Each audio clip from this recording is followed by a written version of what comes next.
Hello students, welcome to वीएमएजू class. आज हम देखने जा रहे हैं 9th स्टैंडर्ड स्टेट बोर्ड का मैथ्स का फर्स्ट पार्ट का first lesson, that is sets. Okay, last lecture में हमने देखे हैं सेट्स के बारे में सब कुछ इंफॉर्मेशन, प्रैक्टिस सेट भी सॉल्व किए हुए हैं और जो प्रॉब्लम सेट है उसके फर्स्ट 2 क्वेश्चंस हमने सॉल्व किए हैं। आज हम आगे के लेक्चर्स देखने जा रहे हैं question number 3।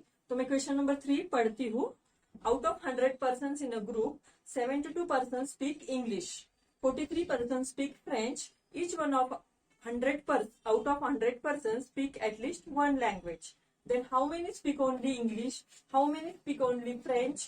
How many of them speak English and French both?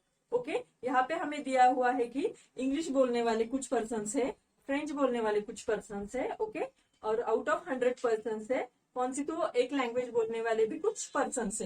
तो हमें क्या फाइंड आउट करना है, तो exactly what is the number of people who speak English, who speak French and who speak both the languages. Okay, so let's start. यहाँ पे देखिए set of persons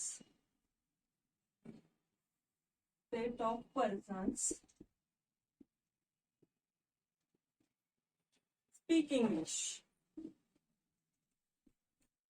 तो यहाँ पे देखिए set of person speak English, तो ये set हम कैसे लिखेंगे, एन ऑफ इंग्लिश बोलने वाले जो है, sorry N of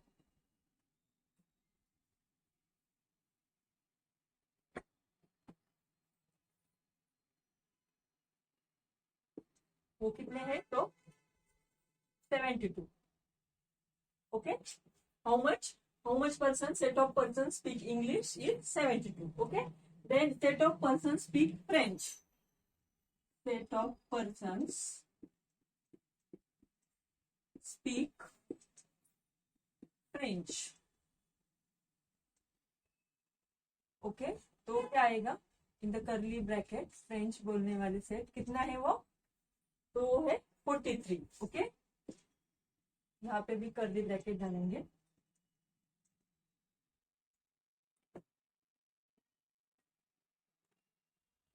Understood? Now, intersection of both means what? English और फ्रेंच दोनों भी लैंग्वेजेस बोलने वाले जो हमारे ये है पर्सन से, सेट ऑफ पर्सन है, वो कैसे लिखेंगे हम, तो E intersection F means what, set of person who speaks both the languages.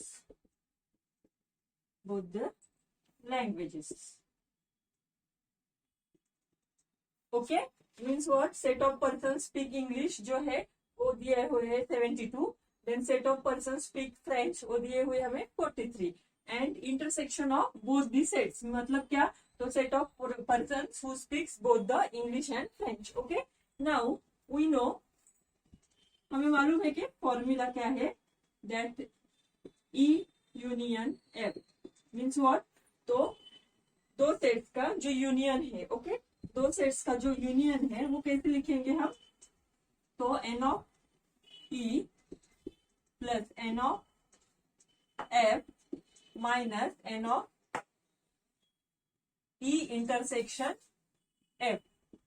Understood? Okay, एक रॉन्ग हो गया है यहाँ पे, मैं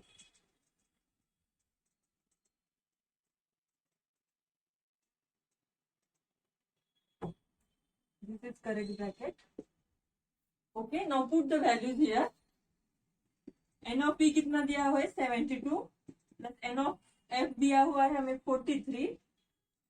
तो यहाँ पे देखिए क्या दिया हुआ हमें कि set of person speak English that is 72, set of person speak French that is 43 and E intersection f। इसका मतलब क्या है, तो set of persons who speak both the English and French. So we have to find this intersection. What? E intersection F. That is both the languages बोलने वाला set हमें निकालना है। और एक बात क्या दी हुई है कि यहाँ पे सेट दिया है कि E यूनियन F. ओके, तो वो कितना दिया हुआ है 100। Understood? Now we know that, ये फॉर्मूला लिखा है हमने, E union F is equal to N of E plus N of F minus N of E intersection F. Okay, you know this formula. Last lecture में हमने इस फॉर्मूले पे practice set solve किए हुए. Now put this value here. E union F, that is how much? 100. N of E कितना दिया हुआ है? 72. यहाँ पे ही लिखती हूँ मैं. Okay, 72 plus N of F दिया हुआ है 43 and we have to find this N of E intersection F. Okay, 100 is equal to 72 plus 43. 2 plus 3 5, 7 plus 4 11. Okay, 115 minus n of E intersection F. Now we have to find the value of intersection of E and F. So 100, 115 left side का आया minus n of E intersection F. Okay, तो -50 is equal to minus N of E intersection F. दोनों side का minus minus sign cut होगा तो intersection of E and F कितना आया? तो 15 आया. समझ गए आप? तो यहाँ पे हमें वैल्यू मिली है how much? E intersection F की वैल्यू मिली है 15. अब हमें क्या निकालना है? ये क्या हुआ हमारा 15? 15 इज बोथ द लैंग्वेजेस जो स्पीक कर सकते हैं, वो वैल्यू हो गई. ओके, अब हमें फाइंड आउट करना है कि ओनली इंग्लिश स्पीक करने वाले person and only French speak करने वाले पर्सन. ओके, तो अब इसके आगे हम वो फाइंड आउट करेंगे. इसके आगे का पार्ट देखो आप. Persons who speak only English, मतलब ऐसे पर्सन निकालने हैं जो सिर्फ इंग्लिश लैंग्वेज बोलते हैं. ओके, तो कैसे फाइंड आउट करेंगे ये? तो N of E minus N of E intersection F means what? N of E minus N of E intersection F मतलब क्या? इंग्लिश बोलने वाले सिर्फ हमें फाइंड आउट करने के लिए क्या करना पड़ेगा? तो N of E से हमें दोनों भी लैंग्वेजेस बोलने वाले पर्सन है वो माइनस करने पड़ेंगे. ओके, तो N of E हमें जो दिया हुआ है वो है 72. ओके, अभी हमने फाइंड आउट किया intersection of E and F is 15. तो आंसर आएगा 57. अंडरस्टूड? तो 57 पर्सन ऐसे है कि जो सिर्फ इंग्लिश बोलते हैं. सिमिलर वे हम ऐसे पर्सन निकालेंगे जो सिर्फ फ्रेंच बोलते हैं. तो देखो, person who speak only French.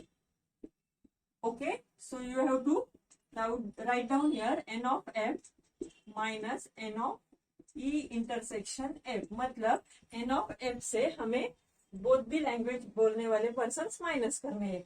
N of F हमें दिया हुआ है 43. तो 43 माइनस ये आई वैल्यू 15. 43 से हम 15 माइनस करेंगे, आंसर आया 28. ओके, तो यहाँ पे 57 पर्सन ऐसे है जो ओनली इंग्लिश बोलते हैं एंड 28 पर्सन ऐसे है जो ओनली फ्रेंच बोलते हैं. एंड बोथ जो लैंग्वेजेस बोलने वाले पर्सन कितने हैं? तो वो है हमारे 15. अंडरस्टूड? अब नेक्स्ट देखेंगे हम.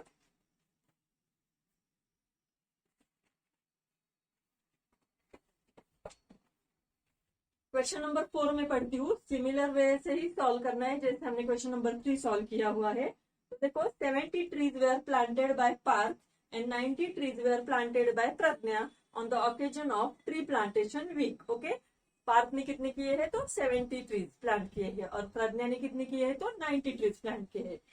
Out of this 25 trees were planted by both of them together. मतलब 25 ट्रीज ऐसे हैं जो बोथ ऑफ देम उन्होंने क्या किए हैं? प्लांट किए हैं. मतलब कुछ ट्रीज प्रज्ञा ने प्लांट किए, कुछ ट्रीज तो पार्थ ने प्लांट किए. तो हमें फाइंड आउट करना है कि how many trees were planted by Parth और प्रज्ञा. तो एग्जैक्टली कितने ट्रीज प्लांट किए हैं पार्थ ने और प्रज्ञा ने, ये हमें फाइंड आउट करना है. तो लेट्स सी. ओके, तो अभी ये क्वेश्चन देखेंगे आप. क्वेश्चन नंबर 4 है ये. ओके, तो अभी मैंने वो रीड किया था. अब देखो, ए सेट हम ऐसे लेंगे जो set of trees planted by Parth, मतलब पार्थ ने जो भी प्लांट किए हैं वो सेट क्या बोलेंगे हम उन्हें? N of A, that is A set हुआ हो. तो एन ऑफ ए कितना है? 70. Similarly set of trees planted by Pragya, तो वो क्या हुआ हमारा सेट बी हुआ, तो हम कैसे लिखेंगे N of B is equal to 90। मतलब जो भी कुछ दिया हुआ है हमें एग्जाम्पल में वो पहले हम लिख के लेंगे। ओके, तो ये बोथ द थिंग्स उन्होंने दिए हुए है। Similar way A intersection B मतलब क्या, set of trees planted by both, both मतलब क्या, दोनों ने भी मिलके जो हम ये किए हैं ट्रीज प्लांट किए हैं, वो क्या दिया है हमें 25। So set of A intersection B is 25। Okay, तो इतना आपको दिया हुआ है। अब हमें क्या फाइंड आउट करना है, तो ए यूनियन बी, इसका मतलब क्या, set of trees planted by Parth और प्रज्ञा, मतलब ए यूनियन बी की वैल्यू हमें निकालनी है, that is N of A union B. जो भी आंसर आएगा वो आएगा कि जो इतने इतने ट्रीज प्रज्ञा ने या पार्थ ने क्या किया, प्लांट किए हुए। ओके, तो यहाँ पे देखिए मैंने फॉर्मूला लिखा है N of A union B is equal to N of A plus N of B minus N of A intersection B. यहाँ पे मैंने वैल्यूज पुट किया जो भी ऊपर दिए हुए हैं, 70 प्लस 90 आ गए 160 minus 25, the answer will be 135। Okay, तो 135 ट्रीज आर प्लांटेड बाय प्रज्ञा और पार्थ और बोथ। ओके, समझ गए आप? तो इस तरह से हमें ये सॉल्व करना पड़ेगा। हर टाइम हमें ये इक्वेशन है वो बहुत ही यूजफुल होती है। अंडरस्टूड? अब नेक्स्ट देखेंगे। अब देखिए question number 5, if N of A is equal to 20, N of B is equal to 28 and N of union of A and B is equal to 36 दिया हुआ है, और हमें फाइंड आउट करना है N of A intersection B. Okay, ये सब values देख के आपको पता चल रहा है कि इक्वेशन लिखना है, हमें इक्वेशन में वैल्यूज पुट करना है, आंसर निकालना है। Okay, very simple. So write down equation here, answer लिखेंगे हम N of A union B is equal to N of A plus N of B minus N of A intersection B. Okay, यहाँ पे हमने formula लिखा, अब हम इसमें values put करेंगे।